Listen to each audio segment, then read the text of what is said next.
The moment I reached Karen's house, my heart dropped. My disabled daughter's tiny backpack was thrown outside on the porch, but she was nowhere to be found.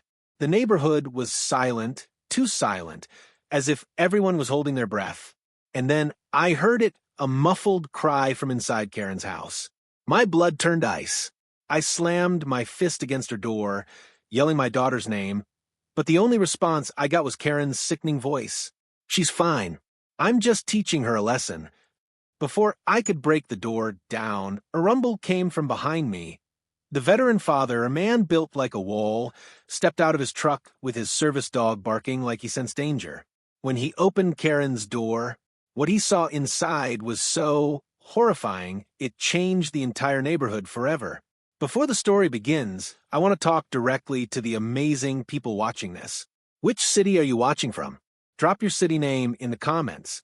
I love seeing how far this community reaches across the USA. And if you're new here, make sure you subscribe before we begin, because the stories we tell here are real, emotional, and always carry powerful lessons. Now, let's begin. I had always thought our HOA Karen was just loud, rude, and unnecessarily controlling. I never imagined she could be dangerous, let alone toward a child. But that day, when my disabled daughter didn't come home from the community playground, and her backpack was found outside Karen's doorstep, everything inside me told me something was terribly wrong. I tried calling my daughter's phone, no answer. I knocked on Karen's door, no response. I yelled her name, silence. Fear crawled up my spine. Something wasn't right. Something felt evil. Just then, the familiar roar of a Ford truck rolled into the driveway.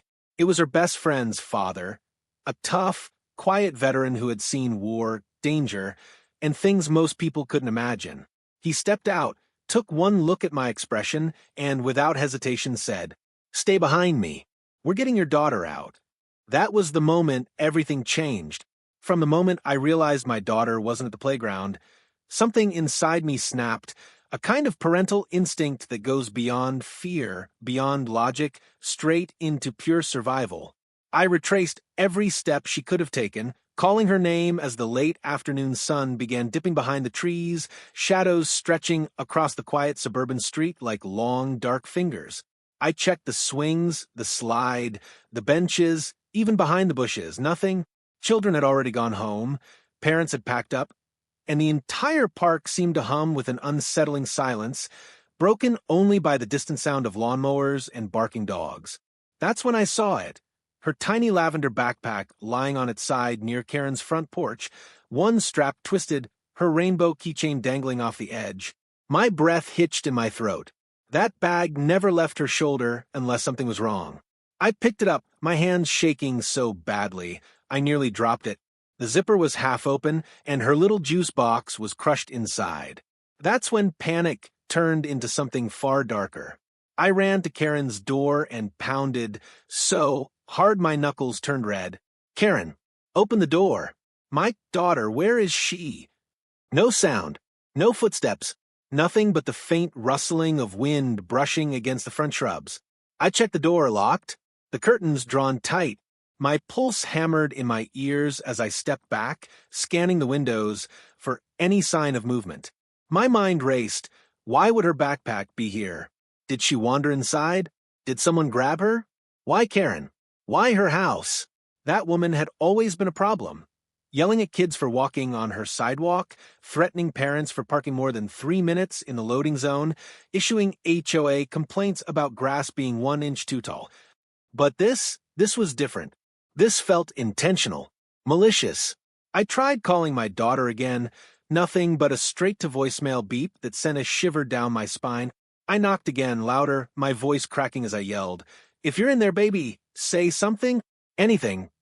And then I heard it, a soft, muffled cry. It was tiny, weak, but it was hers. My daughter was inside that house.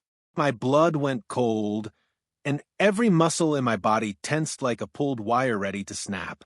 "Karen!" I screamed, slamming my palm against the door. "Open the door, right now." For a second, I thought I saw a shadow move behind the curtain, a slow, creeping silhouette like someone watching me from inside. But it disappeared so quickly, I couldn't be sure. I ran to the window and tried prying it open, but Karen had installed heavy, old-school metal locks. That's when I heard the low rumble of a truck engine approaching, steady and familiar. I turned to see a dark green Ford F-150 pulling into the driveway across the street. The driver's door opened, and out stepped the veteran, the father of my daughter's best friend, a man known in the neighborhood simply as Mr. Daniels. Uneven buzz-cut hair, muscular arms covered in faded ink, a posture that screamed discipline and danger. And beside him his service dog, a chestnut German shepherd named Ranger, already alert, hackles raised, sniffing the air with sharp intensity. Mr. Daniels took one look at my face, then at the backpack in my hand, and his own expression hardened. Instantly, all softness wiped away.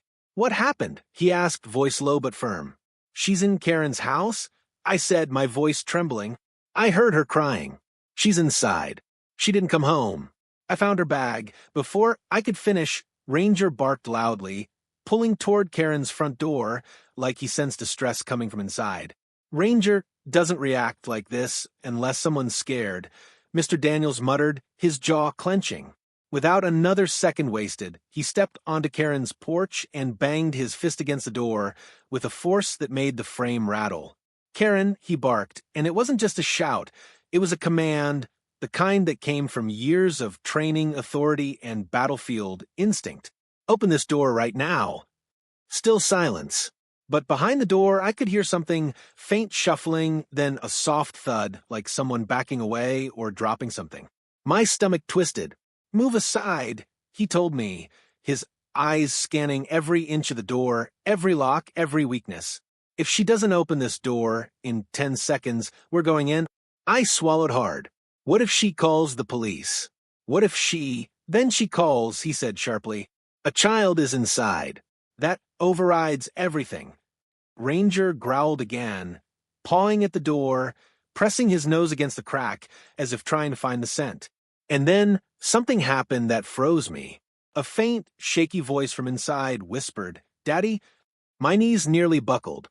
"Baby, I'm here." I yelled, dropping down to press my ear against the door. "Are you okay? Talk to me." Before she could reply, another voice cut through the silence, Karen's. Sharp, cold, unhinged. "She's fine," she said calmly. "I'm just teaching her a little lesson." A lesson? My heart slammed against my ribs. Mr. Daniels' entire face darkened like a storm rolling in. He reached for the door handle, twisting it hard, locked. He then stepped back, shoulders squared, scanning the hinges like a soldier preparing for entry. "She's crossed the line," he growled. "We're getting your daughter out. Now." My breath shook with fear and fury. I stood behind him, clutching my daughter's backpack, so tightly the fabric. Ranger barked again, louder, frantic now. And then from inside the house, something fell. Something heavy. A loud, sharp crash that made both of us flinch. Mr. Daniels didn't hesitate. "Step back," he commanded. "We're going in." That was the moment everything changed, the moment fear turned into action, the moment the quiet suburban street became the center of a nightmare none of us were prepared for. Mr. Daniels didn't wait for another sound. The second the heavy crash echoed from inside the house, he took 2 large steps back, planted his boots firmly into the concrete, braced his shoulder, and rammed the door with a force that shook the entire frame. The first hit cracked the hinges. The second made the lock buckle. The third blow burst the door open so violently that it slammed into the wall behind it, leaving a dent. Ranger shot inside first, barking sharply, sweeping the hallway with trained precision as Mr. Daniels moved in right behind him with the stance of a man who'd done this in war zones. I stumbled in after them, lungs burning, heart pounding so hard it felt like it was going to burst through my chest. The house was dim, blinds shut tight, only thin slivers of light leaking in through the cracks. The air smelled bitter, like something chemical mixed with old dust. Ranger darted left, then right, sniffing violently, claws scraping the hardwood floor. "Clear," Mr. Daniels muttered as he checked the living room, his voice low and controlled. But nothing about this felt clear. The room was a mess, papers scattered, a vase shattered on the floor, cushions tossed like someone had been pacing or panicking. "Baby," I called out, my voice cracking with fear. "Where are you?" A faint, crying sound drifted from deeper inside the house. It was small, strangled, terrified my daughter. My chest tightened to the point of pain. Mr. Daniels signaled for me to stay back, but I ignored him entirely and rushed toward the sound, stumbling down the hallway. That's when I saw something that made my blood run ice cold, deep, angry scratches along the hallway wall, like someone had tried to grip it while being dragged. Not kid scratches, not playful scribbles. These were claw marks of desperation. I froze for half a second before Ranger's bark echoed again from a last room on the right. "Get back!" Mr. Daniels yelled, pushing in front of me when he saw I was about to reach the door. He swung it open and entered first, but the moment the door flew wide, he stopped dead in his tracks. I will never forget the image inside that room. My daughter sat on the floor in the corner, knees pulled up to her chest, tears streaking down her cheeks. Her hair was messy, her face pale, and her hands were tied together with a thin plastic zip tie, so tight her wrists were turning red. My breath shattered. I ran to her, dropping to my knees, tears burning my eyes. "Baby! Oh my God, what did she do to you?" Before I could reach her, Mr. Daniels held out his arm, stopping me. "Wait." His voice was razor sharp. He pointed to the floor in front of her. Glass shards, a spilled bottle of cleaning chemicals, and a ceramic mug shattered inches from her feet, as if someone had thrown it at the wall near her. "She didn't fall," he murmured. "Someone scared her on purpose." Ranger growled, a deep, low growl that meant danger was still close. Then a new sound, footsteps. Slow, uneven, coming from the kitchen. Mr. Daniels' posture shifted instantly. "Take your daughter," he whispered. "Get her out. Now." I didn't argue. I dropped to my knees and pulled her into my arms, her small body trembling like she'd been sitting in ice water. "Daddy," she whispered, voice weak. She said, "I'm bad." She said, "You don't listen." Shoot, baby, you're safe," I whispered, pressing my forehead to hers. My voice cracked. "You're safe now." But she wasn't. Not yet, because the footsteps moved closer, slow, deliberate, like someone who wanted to be heard. Mr. Daniels stood between us and the hallway, his muscles tensing as he positioned himself to shield us.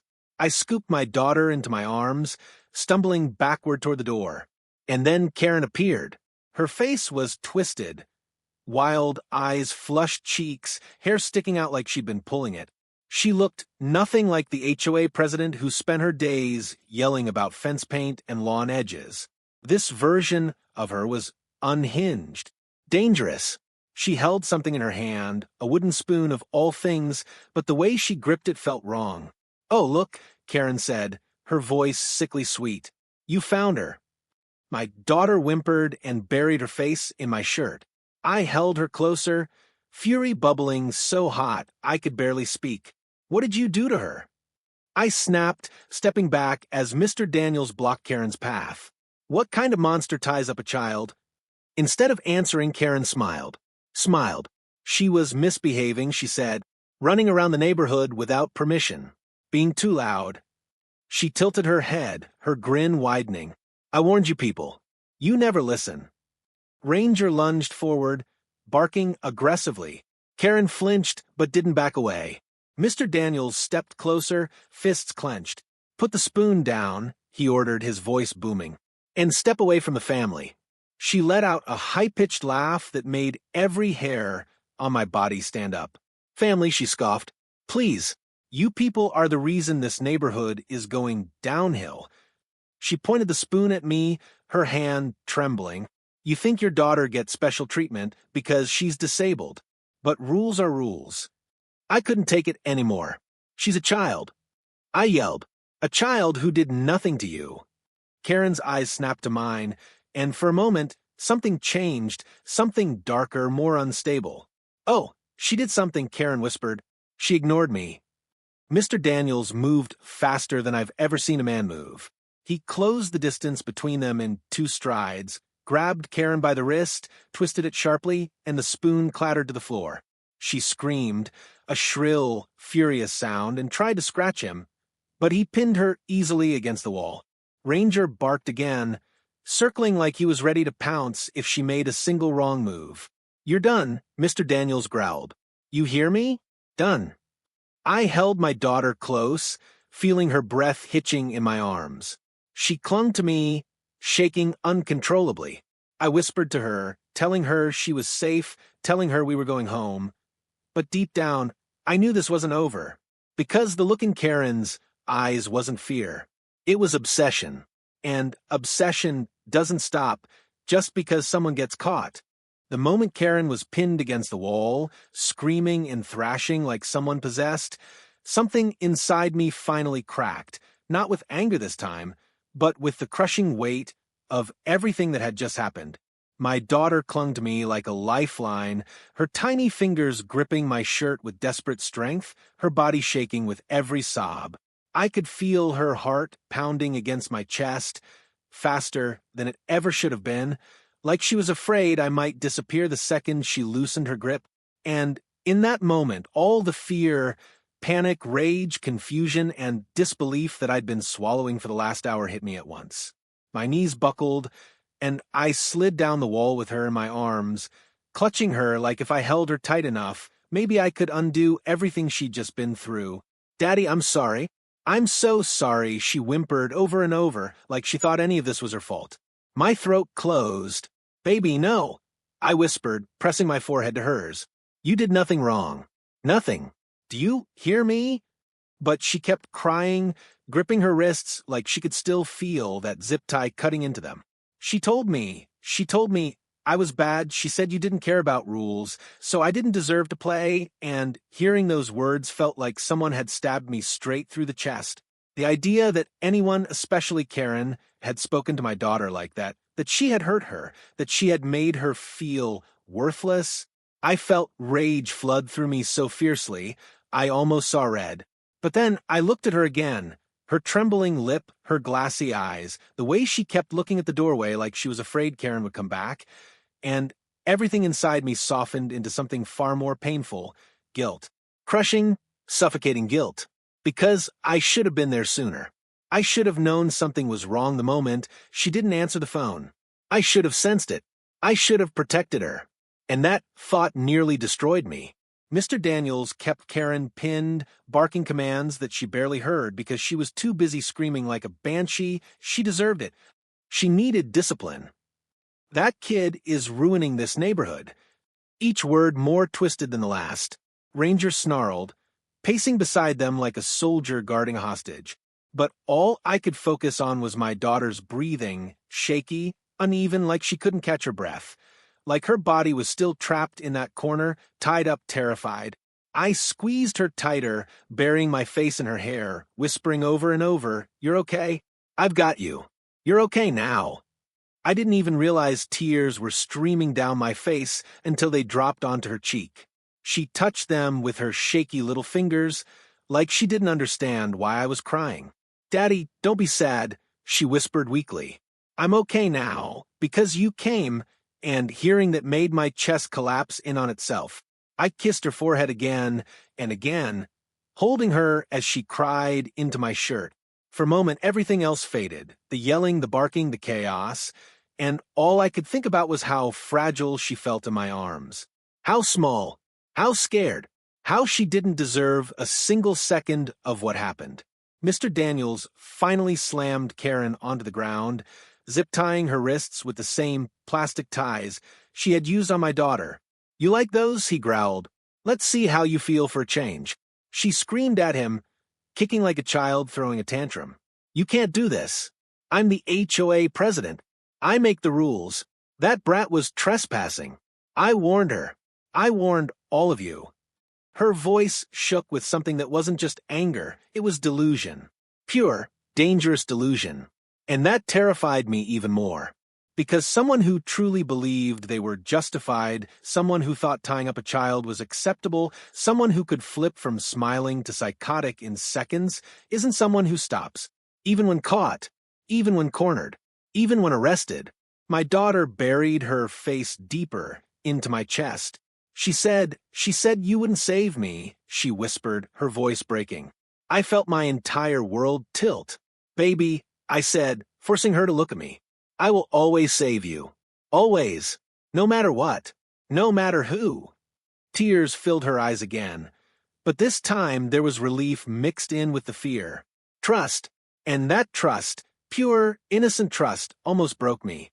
Mr. Daniels crouched beside us. His voice, normally hard as steel, softened. She's safe now, he said. Let's get her outside. She needs air. I nodded, wiping my daughter's tears as I stood.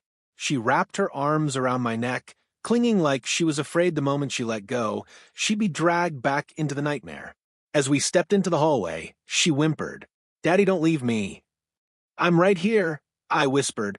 I'm not going anywhere. Each step out of that house felt like walking out of a burning building, like escaping hell itself. But even as I held her, even as Mr. Daniels kept Karen restrained, even as Ranger stayed on high alert, I felt something tightening inside me. Because this wasn't just Karen being cruel or unhinged. This wasn't a misunderstanding or a moment of rage. This was deliberate, calculated. She had lured my daughter inside, locked her in a room, tied her up, thrown things near her, terrified her, and then she'd smiled about it. That wasn't normal. That wasn't anger. That was obsession. And obsession always escalates. When we finally got outside, the fresh air hit my daughter's face, but it didn't calm her trembling. She kept her arms locked around my neck, her little body shivering like her nerves were still stuck inside that dark room. Mr. Daniels dragged Karen out behind us, still zip-tied, still screaming at the top of her lungs about rules and order and respect, her voice cracking like her mind had split in two. Neighbors peeked through blinds, some stepping onto porches, whispering among themselves as if a storm had cracked open the entire street. And in a way, it had. Sit here, Mr. Daniels told me, motioning toward the curb. I sat down, holding my daughter close, rubbing circles on her back as she clung to me with a grip so tight it left marks on my skin. Even Ranger sat in front of her protectively, ears up, eyes locked on Karen like he wasn't going to let her take a single breath, unmonitored. Meanwhile, Karen continued thrashing on the pavement, screaming things that didn't sound human anymore. You people ruined everything. I warned you. This neighborhood belongs to me. Her voice crackled like broken glass, sharp and hysterical. And beneath that hysteria, something felt disturbingly familiar. Like this wasn't the first time she'd snapped like this. The thought chilled me. Mr. Daniels crouched beside me, lowering his voice. I've seen that look before. Overseas. In people who weren't stable. He glanced back toward Karen, whose face was twisted with rage, hair falling across her eyes like she was possessed. This wasn't random, he said. She didn't just lose control today. This has been building for a long time. The idea hit me harder than a punch.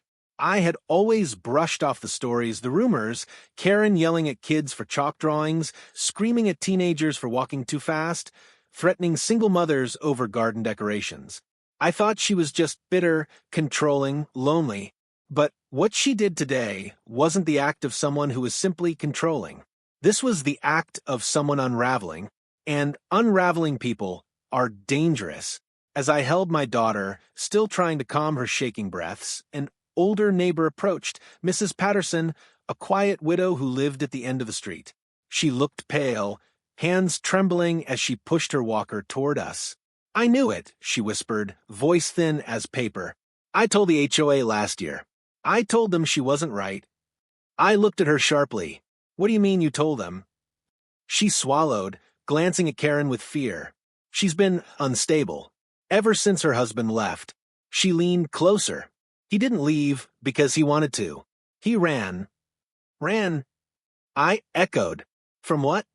Mrs. Patterson wrung her hands, her voice shaking as she continued. Karen became obsessed. With control. With rules. With keeping everyone in line.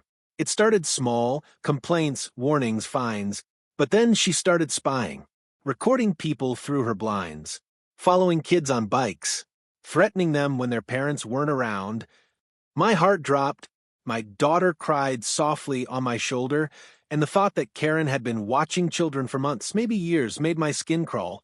Why didn't anyone say anything? I asked, trying to keep my voice steady, but failing. We tried, Mrs. Patterson said, tears filling her eyes. But Karen always twisted things. She told the HOA we were harassing her. She said the kids were delinquents.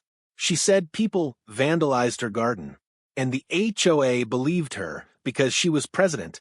She controlled everything. I felt my jaw clench so hard it hurt. Karen's voice suddenly pierced the air. I made this neighborhood. Without me, you're all trash. Mr. Daniels snapped. Quiet, but she only laughed, this weird, high-pitched laugh that made the back of my neck crawl. Then another neighbor approached Mr. Collins, who lived 2 houses down. A man who rarely spoke, always kept to himself. But now he looked grim. You should know, he said, voice tight. Last month she cornered my nephew. Told him if he didn't stop skateboarding on the sidewalk, she would make sure he couldn't walk again. We thought she was joking. But after today, his voice trailed off. Another neighbor joined. And another. And another. One by one, they came forward with stories, small, frightening, unsettling stories that suddenly didn't seem so small anymore. Karen yelling at toddlers for laughing too loudly. Karen slipping threatening notes into mailboxes. Karen screaming at a teenage girl for wearing shorts. Karen accusing people of destroying her property when they walked past her hedge. Karen photographing kids at the bus stop because they looked suspicious. Karen banging on someone's door at midnight because their porch light flickered. A chilling pattern formed in my mind. Karen had been obsessed with control, obsessed with power, obsessed with being the neighborhood dictator. And now she had escalated. My daughter whimpered and lifted her wrist to show me the red marks left by the zip tie. Rage surged inside me again like wildfire. Mr. Daniels saw it in my eyes. Look at me, he said firmly. This isn't on you. This has been coming for a long time. I swallowed hard. But why my daughter? Why today? He looked toward Karen, whose eyes were locked on us with a stare so sharp it could cut through bone. Because you didn't submit, he said quietly. You didn't bend to her rules. People like her, they target the ones who don't obey. He paused. And a disabled child, who can't fight back. In her twisted mind, that made her the perfect target. My stomach dropped. I felt sick. My daughter clutched my shirt tighter as tears filled her eyes again. Daddy, she said she was going to teach me to be quiet. I held her close. You never have to be quiet for that woman, I whispered fiercely. Not ever. And then Karen suddenly stopped screaming, stopped thrashing, stopped ranting. She stared at us and smiled. A cold, terrifying smile. One that said this wasn't over. Not by a long shot. Even after the police finally arrived and dragged Karen into the back of their cruiser, still ranting, still laughing in that bone-chilling, cracked voice, the neighborhood didn't return to normal. Not that evening. Not that night. Not ever again. I tried to settle my daughter at home, wrapping her in warm blankets, giving her water, brushing her hair back gently as she lay on the couch, still trembling. Every time a car passed, she flinched. Every time a branch tapped against the window, she whimpered. And every time a shadow moved across the wall, she hid her face in her hands, whispering, "Is she coming back?" That question hit me like a punch to the throat. I held her close. No, baby. She's not coming back. I promise. But deep inside, I wasn't sure. Because Karen's last look, the twisted smile she gave while being shoved into the police car, felt like a warning, not surrender. Mr. Daniels stayed at our house for hours, pacing near the window with Ranger sitting alertly beside him, ears perked, tail stiff. You weren't the only one she targeted, he muttered as he stared outside. She's been spiraling for months, maybe longer. And trust me, people like that don't just stop. He turned toward me, his jaw clenched. Lock every door tonight. Every window. I'm staying here until I know you're both safe. I nodded, fighting the chill crawling up my spine. The hours dragged on. Twilight faded into night. The neighborhood grew silent, too silent, as if everyone was holding their breath. Then, Sometime past midnight, just when the house felt like it might finally calm down, Ranger suddenly lifted his head. A low growl rumbled through his chest. Mr. Daniels stepped to the window instantly. "Stay here," he warned me sharply. I moved my daughter into the bedroom, whispering to her gently, "I'm right outside. You're safe. Don't worry." But the moment I closed her door, my heart began pounding hard again. Ranger's growl deepened. His ears shot forward. His tail stiffened like a board. Something was outside. Mr. Daniels pulled the curtain back just an inch. His voice dropped to a whisper. "She's out." My blood froze. "What? They arrested her? You don't understand," he said, eyes narrowing. "They didn't take her to the station. They took her for evaluation, which means if she convinced them she was calm or misunderstood, she could have been released." That thought hit me like ice water. "You're saying she's out already?" "I'm saying Ranger doesn't growl unless someone dangerous is close." I swallowed hard. "Where?" He didn't answer at first. He just stared, then slowly lifted a hand and pointed toward the side yard. My stomach twisted. I forced myself to look. At first, I saw nothing. Just shadows. Just trees. Just the faint glow of the street lamp. Then something moved. A figure. Slow. Deliberate. Not walking on the sidewalk. Not approaching the front door.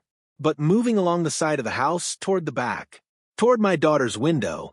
My breath caught in my lungs. "Stay with Ranger," Mr. Daniels ordered quietly, but I grabbed his arm. "No, please, don't go out there alone." He put a firm hand on my shoulder. "Your daughter needs you, and I've handled worse in war than a broken HOA tyrant." Ranger barked once, sharp, urgent. That was the moment I heard it. Tap. A single, soft tap on the glass. From my daughter's room. Panic surged through me, so fast I nearly choked. "She's at her window." I whispered harshly. Mr. Daniels reacted instantly, moving toward the back door with a speed I didn't know a man his age could have. He grabbed a heavy flashlight from the counter and flicked it on, holding it like a baton. "Stay here," he repeated. "If she gets inside, you protect your daughter. Don't hesitate." I nodded, adrenaline shaking through my limbs as Ranger followed him, fur bristling. The moment the back door opened, a gust of cold air blew inside. The night was pitch black except for the narrow beam of Mr. Daniels' flashlight slicing through the darkness. I stayed just inside, heart hammering, listening. Crunch. Footsteps in the leaves. Growl. Ranger low and threatening. Flashlight beam moving fast. Then, a scream. High. Sharp. "Karen." "She's mine," she shrieked, her voice warped with madness. "You can't keep her away from me. She has to learn." Mr. Daniels shouted, "Get back. You're done, Karen." I heard a struggle, footsteps scraping, Ranger barking wildly, something metal clattering. My daughter cried out from the bedroom, "Daddy!" I ran to her, scooping her up, holding her tight as she sobbed into my shoulder. "Is she here? Daddy, is she here?" "No, baby," I whispered, even though my heart felt like it would stop. "I've got you. I won't let anything happen to you." Another shout echoed from outside. Something or someone hit the ground. Hard. Ranger snarled viciously. Then Mr. Daniels yelled, "Call the police. Now." I fumbled for my phone, hands shaking uncontrollably. The operator answered immediately, and I gasped into the receiver. "Karen is back. She tried to break into my daughter's window. My friend has her restrained. Send help, please." They dispatched units instantly. I clutched my daughter as we waited, both of us trembling with every noise outside. Finally, flashing lights pierced the dark, and officers rushed into the yard. By the time they pulled Karen out from behind the house, her hair was wild, her eyes burning with hatred, her clothes smeared with dirt. She screamed at the officers, kicking and spitting as they dragged her away. "She belongs to me. You can't keep her away. I'll come back." Even as they forced her into the squad car, she kept her eyes locked on my house, on my daughter. That night, as the police drove her away for good, I realized something horrifying. Karen didn't just hate children. She didn't just want control. She had fixated on my daughter. specifically, obsessively, and obsessions like that don't end quietly. The second time the police took Karen away, the entire neighborhood stood outside watching, no longer hiding behind curtains or whispering behind doors. This time, they weren't scared of retaliation, they were horrified by the truth that had finally come to light. As officers restrained Karen, she kept twisting and screaming, her voice raw, throat scraping with every shriek. "She's mine. That girl is mine to fix." Her words echoed through the night, like a nightmare refusing to end. My daughter hid her face in my chest, trembling violently as I carried her back inside. She clung to me, terrified Karen would somehow break free again. It took almost an hour just to convince her to close her eyes. I stayed beside her until her breathing softened, brushing her hair, whispering, "You're safe. You're safe. No one will ever hurt you again." But even as she slept, I couldn't. My mind kept replaying Karen's footsteps outside the window, her silhouette moving in the dark, that sickening smile, her words. The police promised stronger charges this time, breaking and entering, endangerment of a minor, unlawful restraint, child abduction attempt, but nothing felt like enough. Not when I had seen with my own eyes the look she gave, the obsession that had burned in her expression. Mr. Daniels stayed, sitting by the living room window like a guard, his posture rigid, Ranger sprawled at his feet, but alert as ever. At sunrise, detectives returned to gather additional information. But as they began digging into Karen's house, what they uncovered shocked the entire neighborhood to its core. Officers found notebooks, dozens filled with ramblings, scribbles, sketches of houses on our street, including mine, pages with my daughter's name written over and over again, schedules, patterns, observations about when she played outside, what time she walked to school, who she talked to. They found maps, photos, even recordings. Karen hadn't just snapped. She had been watching us, targeting us, planning. One officer left the house pale as chalk, shaking his head. She wasn't just delusional, he muttered. She was obsessive. This could have escalated much worse. When he handed me some of the files for evidence review, I felt physically ill. I saw my daughter's face in a printed photo, zoomed in, taken from behind a bush. Notes scribbled over it, too playful. Too loud. Won't listen to rules. Must correct behavior. I dropped the papers, hands trembling, rage and disbelief surging through me like a tidal wave. She stalked my daughter, I said, voice cracking. The detective nodded grimly. Not just her, but she clearly fixated on her the most. I looked over at my daughter sleeping on the couch, curled up under a blanket, exhausted from fear. A fragile innocence she had the right to keep, but one Karen had tried to break, and that was when something inside me shifted. I wasn't just a scared parent anymore. I wasn't just grateful she'd been rescued. I wasn't just relieved she was alive. I was determined to expose every single detail. Determined to ensure Karen would never be near another child again. Determined to make sure the HOA, the neighborhood, the police, everyone knew what she had become. Mr. Daniels put a hand on my shoulder. She's done now, he said. You have the evidence, and the neighborhood is on your side. And he was right. For the first time, neighbors who once feared Karen came forward with statements. Some cried as they confessed what they'd seen, but never dared report. Some admitted they felt intimidated. Others said they didn't think anyone would believe them. By noon, the police had enough to formally charge her on multiple counts. And as the squad car took her away again, this time with mental health authorities and criminal investigators involved, I felt a weight lift off my chest. But the story wasn't over. There was still my daughter, her trauma, her fear, her healing. I sat beside her as she slowly woke, eyes fluttering open. The first thing she did was look toward the window. Is she gone for real? She whispered. I cupped her cheeks gently. She's gone, and she's never coming back. I promise. She let out a shaky breath and hugged me, her tiny arms wrapping around my neck with surprising strength. And in that moment, that quiet, emotional moment, I realized something deeper. Karen had tried to break us, but she failed. Because my daughter wasn't alone. Because we had fought back. Because justice was finally opening its eyes. And as the neighborhood gathered, offering support, meals, help, and comfort, something beautiful happened. The community Karen had tried so hard to control finally found unity, not through her rules, not through her threats, but through the shared promise that everyone's children deserve to be safe. And mine, despite everything, was safe again. For the first time since the nightmare began, the future finally felt peaceful. If this story moved you, made you feel something, or reminded you how important it is to protect the people we love, then don't leave without taking action. Drop a comment below telling me which city you're watching from, and share your thoughts. Your voice matters more than you know. And if you want more real, emotional, twist-packed stories just like this, make sure you hit that subscribe button, tap the like, and turn on notifications. Your support helps us reach more people, protect more families, and keep these powerful stories alive.